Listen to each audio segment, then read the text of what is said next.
Les pharisiens t'avaient poursuivi, tu les avais insultés. Nous ne portions pas de tendresse aux pharisiens, mais nous n'avions pas vraiment compris l'objet des reproches que tu leur faisais, déclara Pierre. C'était la première fois qu'il s'exprimait depuis qu'il avait rencontré Jésus sur la grève.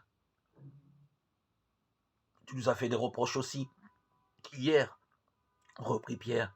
Mais songe donc, lequel d'entre nous possède une miette de ton pouvoir? Comment aurions-nous prétendu reprendre ton flambeau? Qu'étions-nous quand ils t'ont mis en croix, des brebis privées de leur pasteur? Vous avez oublié que l'Esprit Saint vous protégeait aussi? Les odeurs d'ail, d'oignons et de poissons frits leur donnèrent faim, ils mangèrent. Comme il faisait chaud, ils burent aussi d'abondance. L'air, en effet, était embrasé, la brise molle ou nulle. La mer de Galilée ressemblait à une flaque d'étain à peine ridée. De la fenêtre de l'auberge, on vit approcher une barque, la voile si flasque que les pêcheurs s'étaient mués en rameurs et souqués fermes dans l'eau pareille à du métal fondu. Un homme carguait la voile inutile. Je crois que ces gens, s'écria André. Si vite de retour, s'étonna Abel, pourtant le soleil est encore haut. Par cette chaleur, le poisson est rare. Oui, ce sont bien Jean et Jacques, et Bartholomé, je les reconnais. À quelques pas du rivage, les rames décrivirent un grand arc, puis se rangèrent sur les flancs du bateau, comme les ailes d'un oiseau qui se pose. 3 hommes sautèrent dans l'eau, leurs torses nus ruisselaient de sueur.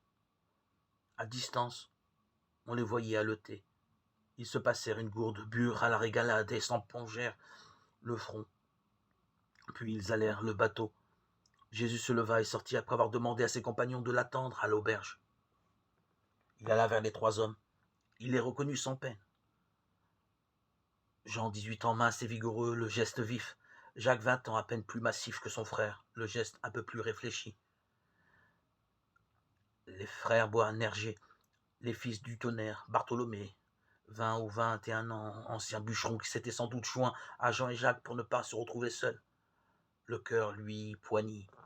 C'était comme s'il était vraiment mort qu'il revint sur terre visiter ceux qu'il avait aimés.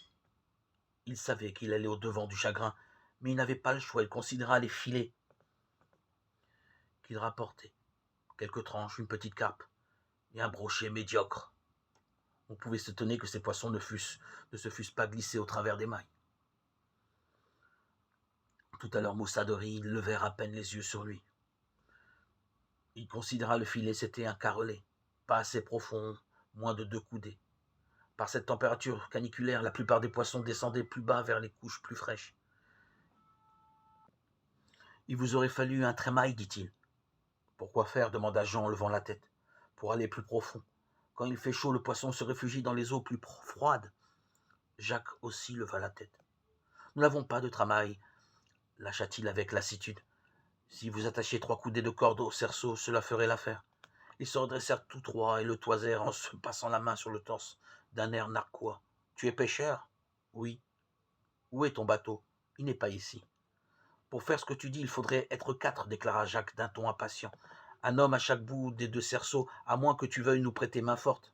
C'était un défi. Je veux bien. Vous avez 4 heures jusqu'au coucher du soleil pour remonter des filets pleins. Jean le dévisagea avec attention. Tu es de Galilée, non? Oui. Allons-y alors, coupa Bartholomé. On ne peut vraiment pas rentrer avec les miettes que nous avons ramassées. L'eau était si calme qu'ils n'avaient même pas encore jeté la pierre d'encre. Ils lancèrent dans un panier les 4 poissons qu'ils avaient pris et tirèrent le filet vers le bateau. Tu vas avoir chaud, observa Jean. En effet. Il enleva sa robe en prenant soin que la cicatrice au flanc fût cachée dans les plis de la peau et se trouva comme ambré. Il n'enleva ses sandales que lorsqu'il fut au bord de l'eau, puis bondit dans le bateau le premier. Cela faisait quelque temps qu'il n'avait pas fait d'effort. Il s'avisa qu'il n'était pas trop mal en point. Ils poussèrent le bateau, puis sautèrent dedans. Bartholomé et Jacques prirent les rames. Comment sais-tu tout ça lui demanda Jean. Je pense avoir plus d'expérience que vous, répondit-il en souriant. Il se félicita d'avoir remis les bracelets en cuir qui cachaient les cicatrices des poignets. Comment t'appelles-tu? Emmanuel.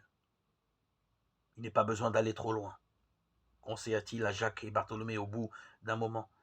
Il glissa ses pieds sous sa robe qu'il avait roulée en boule et huma l'odeur familière du bois chauffé par le soleil et des écailles de poisson qui traînaient çà et là. Jacques et Bartholomé posèrent les rames, et tous quatre mirent en œuvre le conseil de Jésus. Pour cela, il fallut couper de la corde. Jésus se servit du couteau qu'il portait à la ceinture. Premier gros effort de quelques 3 mois. Il craignit de faiblir, mais ce ne fut pas le cas. Les articulations s'étaient presque parfaitement rétablies. Ils attachèrent les 4 morceaux de 3 coudées aux extrémités des cerceaux et jetèrent le filet à l'eau. Un léger courant les fit dériver en direction de Bethsaïde. Puis une brise se leva. « Je mets la voile ?»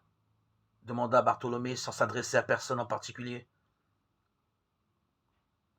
Jacques consulta Jésus du regard. « Le vent va se lever dans un moment, il va nous ramener vers le rivage. Nous lèverons alors la voile. En attendant, allons à la rame vers le milieu du lac. Nous nous laisserons porter pour le retour. » Jacques et Bartholomé reprirent les rames. Jésus s'avisa que Jean le regardait à la dérobée. « Il me semble que je connais ta voix, dit-il. »« C'est possible. Je crois que je vous ai déjà vus, aussi tous les trois. Tous les pêcheurs se connaissent. » Au bout d'un moment, Jacques déclara d'une voix lasse. « C'est dur. »« Ça penche à l'arrière, » s'exclama Bartholomé. « Ça tire, ça penche, » cria Jean, bondissant sur ses pieds. « Larguez maintenant la voile, dit Jésus. » Jacques s'empressa de ramener sa rame. Pendant quelques minutes, une agitation s'empara des 3 jeunes hommes. Jésus baissa la tête pour permettre à la vergue de passer et se tourna vers l'arrière. Il sera bientôt temps de remonter le filet. « Oui, » cria Jean, excité. « Il faut même le remonter tout de suite. Nous le jetterons une fois de plus. » La petite brise agita enfin la voile. Ils se postèrent à l'arrière pour tirer les cordes et leur poids ajouté à la traction du filet fit dangereusement pencher l'arrière et rebiquer la proue en l'air.